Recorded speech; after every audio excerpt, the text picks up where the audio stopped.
তাহলে তাই মনে করে ভালো বুঝ পড়ব। হ দাদা ঠিক আছে।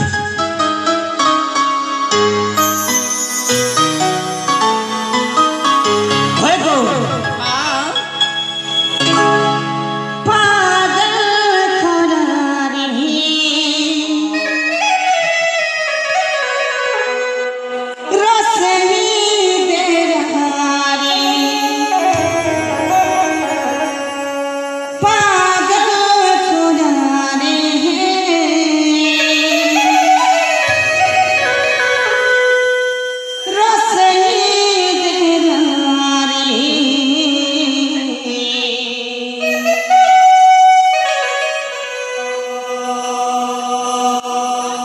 এটা কোটে কিয়ে চাপলা মকে নেনে কিয়ে চাপলা এ